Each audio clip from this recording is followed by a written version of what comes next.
Today is our last lecture over Chapter 2, Measurements and Calculations. We are ready to cover density. Let's take a look at that. So by definition, and you do need to know the definition of density, density is the mass of substance per unit volume of the substance. The common units that we're going to use are grams per cubic centimeter or grams per milliliter, because I want you to remember that cubic centimeters and milliliters are the same exact unit. This is your formula. Density equals mass over volume. So this slide looks at what happens when you need to measure the volume of a solid object that is not a regular solid. So in math class, for example, if I were to look at this cube, that's this swimming tank here that we're looking at, this is a cube, and we have the same distance here as we do here and here and here, and there's a formula for that. Length times width times height to find out the volume of this cube. Well, that's great if you have objects that are regular solids. Of course, the human body is different than that. It's not a regular solid. So in order to measure the volume that a human body takes up, we use a method called displacement or water displacement. And you'll use this in the lab as well. So we measure the volume of water in the tank before, and we submerge the person, and we measure the volume in the tank afterwards, and we subtract the difference. And whatever difference there is, however much water it seems to be added, isn't really added, it's displaced by the body that's in there, then that's how we know how much volume that body takes up. Just make sure you don't keep her in the tank too long. Don't worry, we're going to be using rocks and things like that. Okay, now let's look at some examples. Density is a math problem, and you have had Algebra 1, you're in Algebra 2, so the manipulation of variables is not a new concept, but for some reason this is one that's very confusing for some students. So please pay attention to how I set up the problems. Remember that you can pause it and go back and look at the setup again. I'll do an example, actually two different examples, and then there'll be another one that you can look at, and we'll walk through it step by step, but I want you to pause before you do it and see if you can figure out the answer before we get to the answer. So let's look at this one together. A certain mineral has a mass of 17.8 grams and a volume of 2.35 cubic centimeters. What is the density of this mineral? In order to do this problem, you have to remember the formula, and the formula is density equals mass divided by volume. And if you want to look at this algebraically, we could say A equals B divided by C. That's the math problem that we're looking at every time. So what I want to get you to get into the habit of doing is to writing down the information that you have. So a certain mineral has a mass of 17.8 grams. So mass equals 17.8 grams. And a volume of 2.35 cubic centimeters. So V equals 2.35 cubic centimeters. And I want to find density. So I want to find density. I'm going to take mass divided by volume. So I write down D equals 17.8 grams divided by 2.35 cubic centimeters.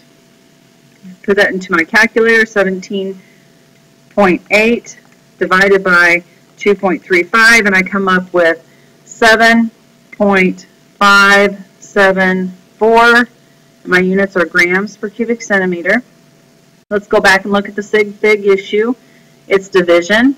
So I look at this one and notice there's 3, this one and notice there's 3, so I can keep 3 in my answer. So my answer is going to be 7.57 grams per cubic centimeter.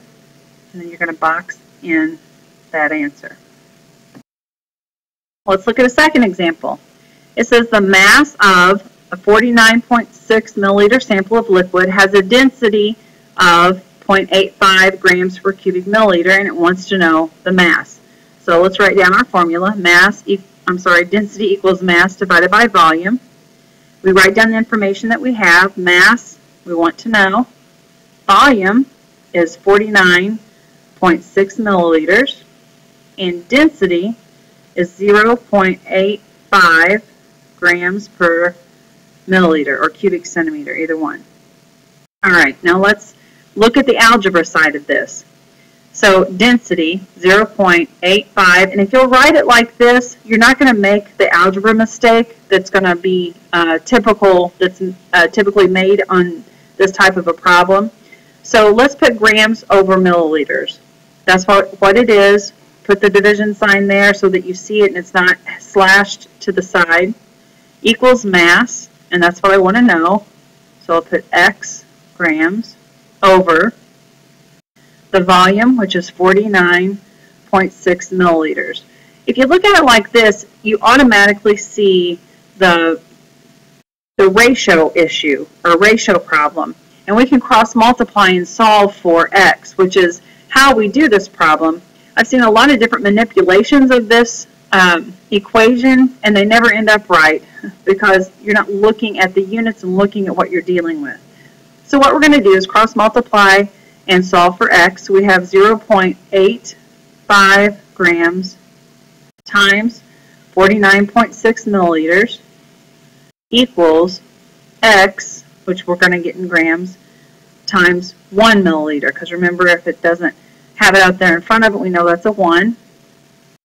And we're going to divide both sides by 1 milliliter. And I realize you understand that when you divide by 1, that it's the same number, but this shows us that our units are going to cancel out, and we're going to end up with grams, which is what we wanted for mass.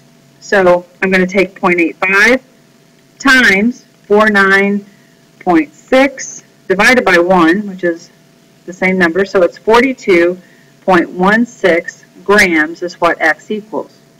We're going to look at our sig figs. So in our original problem, this one has 2, this one has 3, so I'm only going to keep 2 in my answer, so this answer becomes 42 grams. And that's our final answer. This is our last exercise on density. So at this point, what I would suggest that you do is to pause the video and try to work this problem out for yourself, and then start the video and see how I worked it out. So this would be a good chance to do that. If not, we're going to go ahead and go on. So if an object has a mass of 243.8 grams, and it occupies a volume of 0.125 liters, what is the density? And look what they give us. They want it in grams per cubic centimeter. So density, I don't know, but I want to make sure it's in grams per cubic centimeter. So this is at the point where you need to look at it and say, are my units okay? And obviously it's not. We have grams for mass, but we need to change liters to cubic centimeters. One thing to keep in mind is that 1 cubic centimeter equals 1 milliliter. 1 milliliter, what's its relationship to a liter? Go back and erase it and write it like this. Remember that milli means 1,000, so 1 liter is equal to 1,000 milliliters. The easiest thing to do before you start the problem is to make your conversions. So we're going to write 1,000 milliliters over a liter, and we're going to multiply that out and say that's 125 milliliters. We keep the number of sig figs as the problem, so it's 125, which is the same as 125 cubic centimeters because that is an equivalent.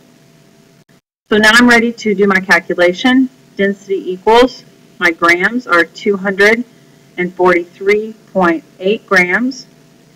My volume is 125 cubic centimeters.